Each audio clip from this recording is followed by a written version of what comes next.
Dear students, a very warm welcome to all of you in my today's lecture of strategic management. In today's lecture, we will discuss upon the rest of the factors affecting strategy formulation. जैसा कि previous lecture में हमने topic start किया था factors affecting strategy formulation का, और इसके reference में हमने कुछ पर्टिकुलर फैक्टर्स को डिस्कस किया था। आज के लेक्चर में हम उन्हीं फैक्टर्स को कंटिन्यू करेंगे और जो रेस्ट ऑफ द फैक्टर्स हैं स्ट्रेटजी फॉर्मुलेशन को अफेक्ट करने वाले उनको प्रॉपरली डिस्कस करेंगे। The fifth factor in this reference is pressure from stakeholders. The attractiveness of strategy formulation is affected by its perceived compatibility with the key stakeholders in a corporation's task environment.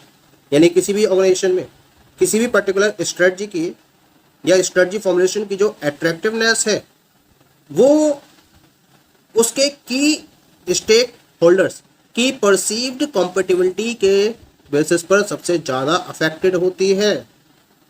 जब हम उसके task environment की बात करते हैं, जैसे creators की बात करते हैं, तो क्रिएटर्स हमेशा ये चाहेंगे कि उनको टाइम पर उनका अमाउंट पे कर दिया जाए। यूनियंस हमेशा ये प्रेशर एक्सर्ट करेंगी ऑर्गेनाइजेशन के ऊपर कि भाई उनको एक कंपेरेबल वेजेस प्रोवाइड किया है और उसके साथ साथ उन्हें एम्प्लॉयमेंट सिक्योरिटी भी प्रोवाइड की जाए। गवर्नमेंट और इंटरेस्ट ग्रुप्स हमेशा ये चाहेंगे कि ऑर्गेनाइजेशन सोशल रिस्पॉन्सिबिलिटी पर कंप्लीटली फोकस करे। शेयर होल्डर्स हमेशा अपने डिविडेंड्स को ऑब्टेन करना चाहेंगे। तो हर पर्टिकुलर स्टेक होल्डर्स की अपनी पर्टिकुलर परसीव्ड कॉम्पेटिबिलिटीज होती हैं। इनको ध्यान में रखते हुए भी स्ट्रेटजी को प्रॉपरली फॉर्मुलेट किया जाना चाहिए, क्योंकि ये जितने भी प्रेशर्स हैं इनके बेसिस पर ही बेस्ट ऑल्टरनेटिव को सिलेक्ट किया जाना चाहिए। इसी वजह से इनको एक प्रॉपर कंसिडरेशन दिया जाना चाहिए स्ट्रेटजी को फॉर्मुलेट करते समय। That is clear. Now we come to the next point. The next one is the impact of past strategies. The choice of current strategy may be influenced by what type of strategies have been used or followed in the past। यानी कि आप current strategy को अगर select कर रहे हैं तो आपको ये भी देखना होगा कि पास्ट में किन पर्टिकुलर स्ट्रेटजीज को यूज किया गया था या किन स्ट्रेटजीज को फॉलो किया गया था। इनके बेसिस पर भी आपको करंट स्ट्रेटजीज को प्रॉपरली सेलेक्ट करना होता है। Next factor is that is the personal characteristics. Personal factors like own perception, views, interest, preferences, needs, aspirations, ambitions, etc. are very important and play a vital role in affecting strategy formulation। यानी कि जब strategy को formulate किया जाता है तो उसमें strategist के जो पर्सनल फैक्टर्स हैं, जैसे कि उसका खुद का परसेप्शन, व्यूज, उसके interest, preferences, needs, aspirations, ambitions, इनको भी प्रॉपरली कंसीडर किया जाना जरूरी होता है स्ट्रेटजी को फॉर्मुलेट करते समय, क्योंकि स्ट्रेटजी फॉर्मुलेशन में इनका एक बहुत बड़ा इंपॉर्टेंट रोल रहता है।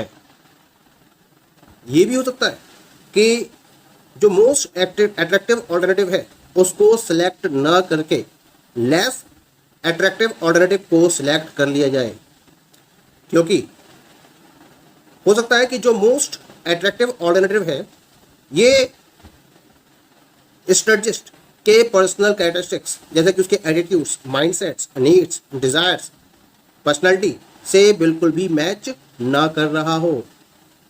यानी कि जो पर्टिकुलर ऑल्टरनेटिव पर्सनल कैरेक्टरिस्टिक्स के साथ में मैच कर रहा होगा उसको ही सिलेक्ट किया जाता है। इसी वजह से पर्सनल कैरेक्टरिस्टिक्स को भी प्रॉपरली कंसीडर किया जाता है जब हम स्ट्रेटजी को प्रॉपरली फॉर्मुलेट करते हैं। The next factor is that is the value system. The role of value system in choosing a strategic alternative is well recognized. While evaluating the strategic alternative, different executives may take different positions because of differences in their personal value। क्योंकि जब हम different executives की बात करते हैं तो वो different positions को शेयर करते हैं और उसी वजह से इनकी पर्सनल वैल्यूज़ में भी डिफरेंसेस हो सकते हैं।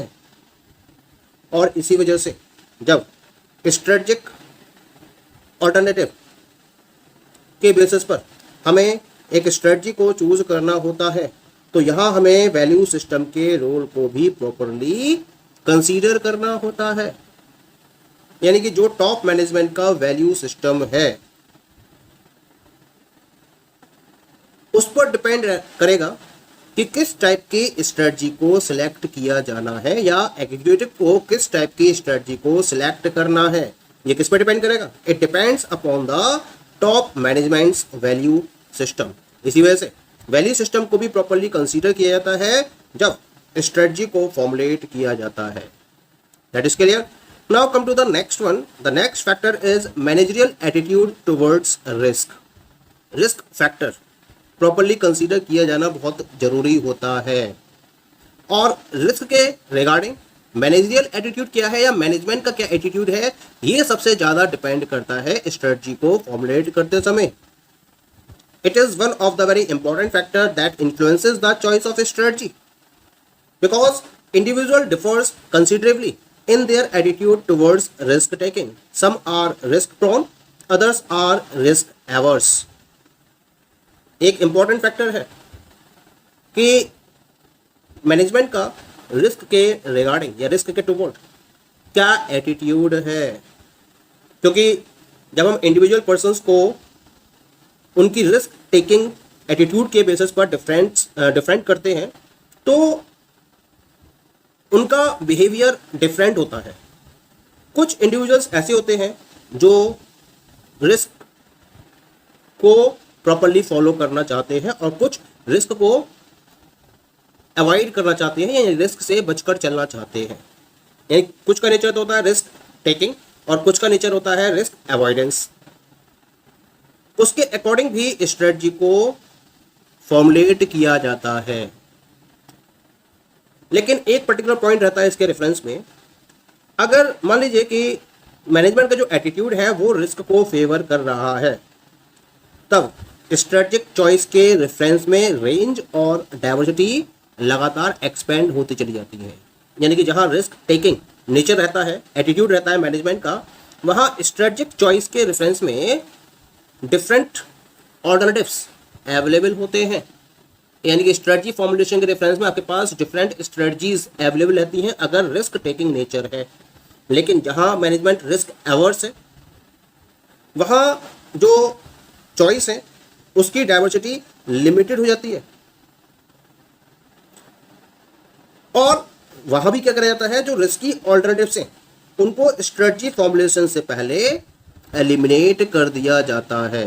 तो जहां रिस्क टेकिंग नेचर है वहां ऑल्टरनेटिव्स सफिशिएंट क्वांटिटी में अवेलेबल होते हैं, जबकि जहां रिस्क टेकिंग नेचर नहीं है वहां ऑल्टरनेटिव्स लिमिटेड नंबर्स में अवेलेबल होते हैं। और उसके साथ साथ स्ट्रेटजी फॉर्मुलेशन से पहले जो रिस्क अवेलेबल होता है, ये जो रिस्की ऑल्टरनेटिव्स होते हैं उनको भी एलिमिनेट कर दिया जाता है। इसी वजह से लिमिटेड ऑल्टरनेटिव्स रह जाते हैं।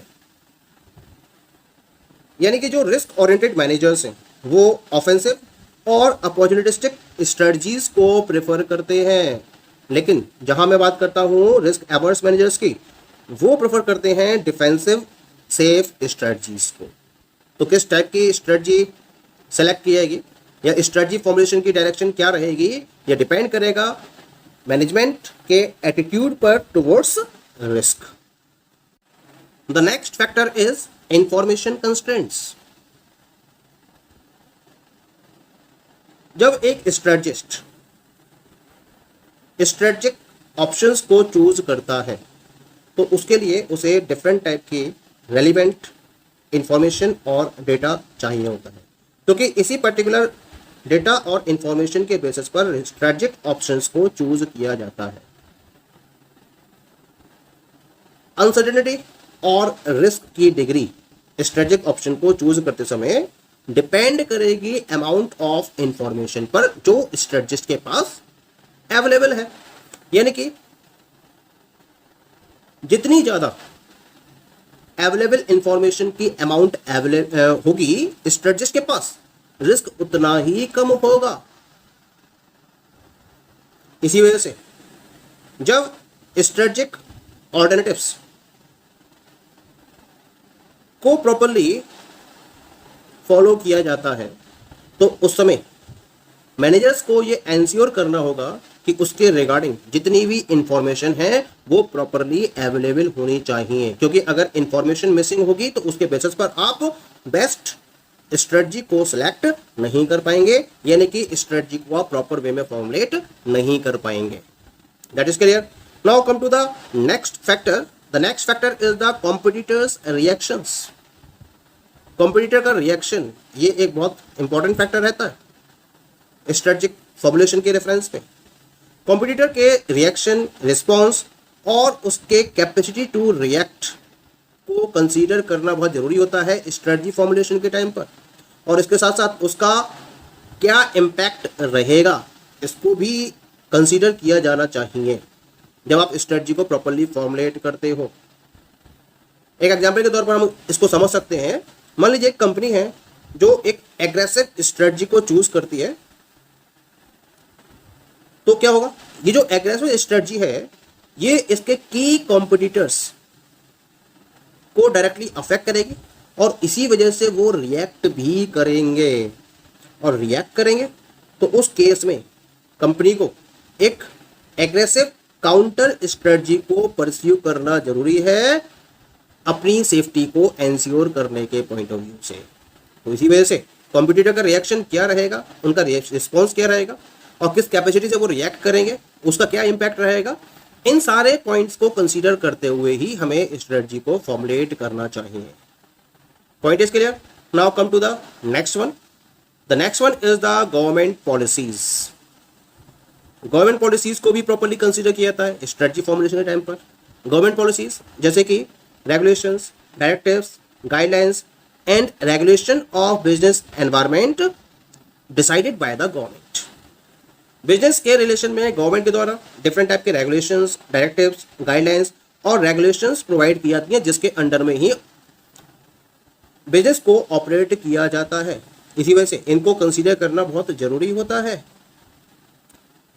जो भी बिजनेस के द्वारा प्रोजेक्ट्स सेट डाउन किए जाने हैं या जो प्रायोरिटीज हैं जिनको फॉलो किया जाना है, उनके रिगार्डिंग गवर्नमेंट एक इम्पॉर्टेंट रोल प्ले करती है, और इसी वजह से इसका एक प्रॉपर इम्पैक्ट स्ट्रेटजी फॉर्मुलेशन पर भी पड़ता है।